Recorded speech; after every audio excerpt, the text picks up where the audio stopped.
Cassadee. It's a pleasure to meet you. You too. Your major springboard into the world of entertainment came when you won the US version of The Voice, the first female to do so. How have things been pretty crazy since then? They have. I feel like I have an actual career now. Before The Voice, I was trying to pursue a solo career. I was doing it independently. I moved from Florida to LA, across the country to do it, and it just was not working out. So The Voice really gave me that platform I needed. Yeah, absolutely. Did that bring you sort of instant recognition on the streets of America? It did. They kind of sequester you during the whole process, so I didn't really know if people were going to recognize me or not, and they did. And it was really overwhelming at first because I had been just kind of kept in this bubble the entire process. But getting out there and meeting people, it was fun. Everybody's been really respectful because I think on the show they get to know you and they see that you're a normal person. The show does that really well. So people were like always saying, I feel like I know you already. So I loved hearing that. Yeah, because it's a journey, you know, the yeah. sort of takes you on that. Always been a positive reaction then? Very positive, and I think I grew so much on that show. So I went through so many different phases of growth that I felt like America really saw me, you know, just kind of take on this different genre and take on the turns, and they were making the journey with me, which was cool. Yeah, great. You covered Over You by Miranda Lambert, Stupid Boy by Keith Urban, Cry by Faith Hill. Do you get to pick these tunes, or are they sort of suggested or given to you? I picked them. The only song on the season that was picked by Blake was Stand by Rascal Flatts because it was the coach's pick week. But yeah, I mean, I used to cover Cry as a kid, so I have a deep connection to that song. And Stupid Boy, I really loved that song by Keith Urban, but I also found out that this woman, Sarah Buxton, wrote it, and I thought it was cool that it could be taken from a woman's perspective, so I really wanted to do that song and put my spin on it. Yeah. So you've been singing since 4? Yes, it's been a long journey. I took voice lessons with a woman named Marie in our garage since I was 4 years old. She gave us lessons, my sister and I, for free. And it was a really, really amazing thing for me because she taught me how to sing right. So I'm singing so much now that I'm so thankful that I know how to sing right without hurting my voice. Yeah, I mean, you've got a real powerful voice, you know, and you know your background and that your heart's into country music. But how would you describe your sound currently? Currently, I think it's country, but it's got different elements of pop and rock in it. It's really important for me to express myself in every way, the lyrics, the production, just the overall feel of the songs, and I draw my inspirations from a lot of different places, so that you can hear that in the music. Yeah, definitely.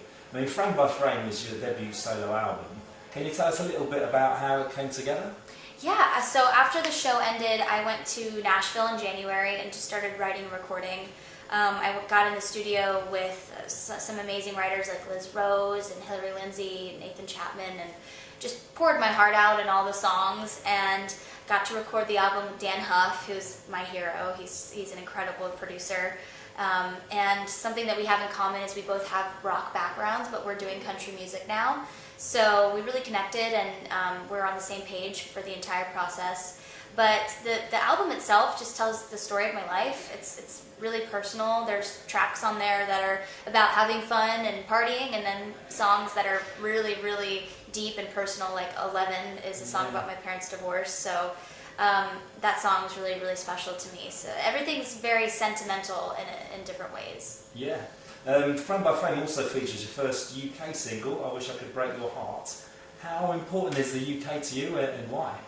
The UK holds a special place in my heart because I came here when I was in my old band. I toured here the first time with Fall Out Boy when we opened for them on their world tour, and then we came back in 2009 to headline our own tour.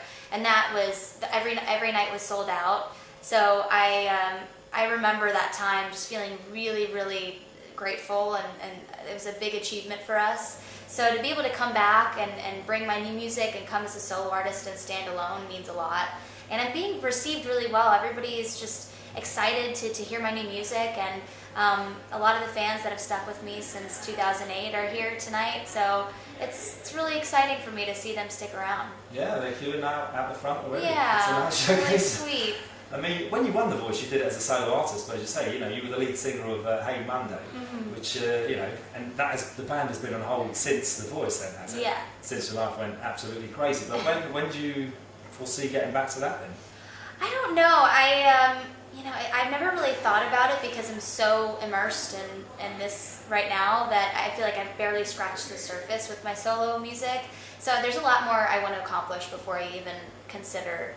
Sure. Do you still see The Voice? See the band? Yeah, I do. Yeah. I live in LA now, and we're from West Palm Beach, so I don't get to see them as much anymore because I moved. But when I go home, I see mainly the guitarist and drummer Alex and Pat because we've stayed in touch. Yeah, great stuff. Pete Wentz is a long-time fan of the band. Then, did he give you any tips for sort of the UK audience?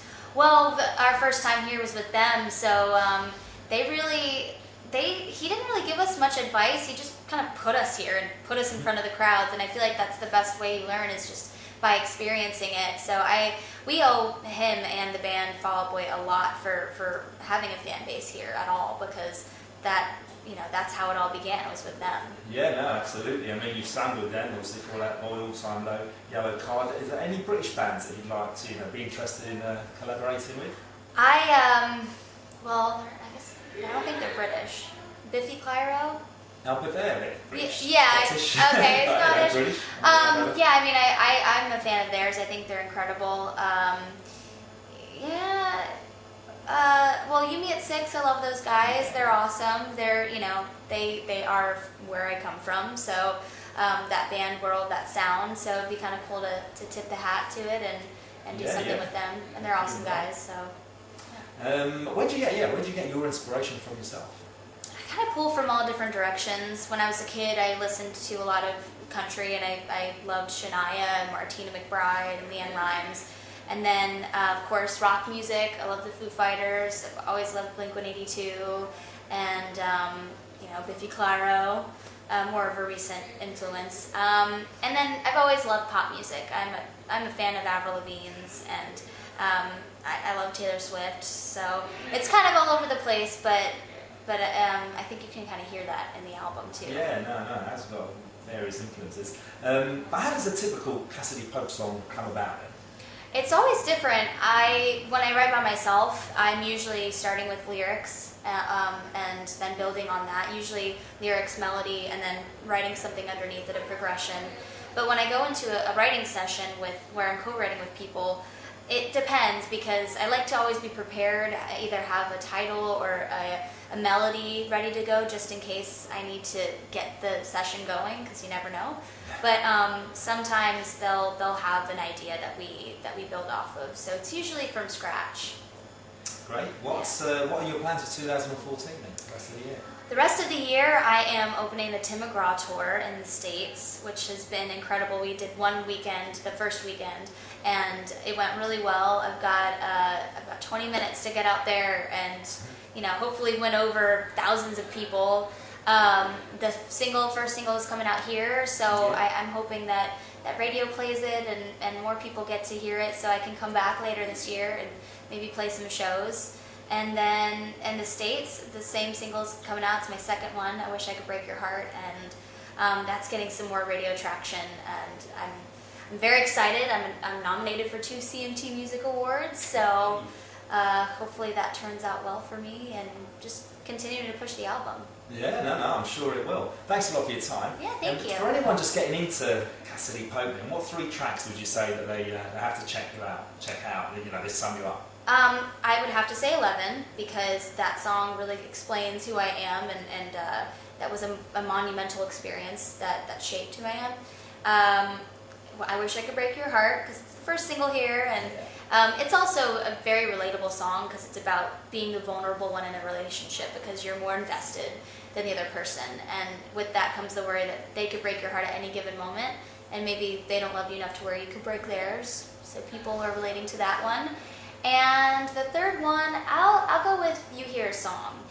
It's a song I wrote about insecurities. We all have them, and we don't like to admit it, but I feel like us as artists, we think we need to be so strong and set this example, like we don't have any confidence issues, but I took a chance, and I put it out there that I'm very self-critical, and have insecurities sometimes, so I'm proud that song's been connecting with people too.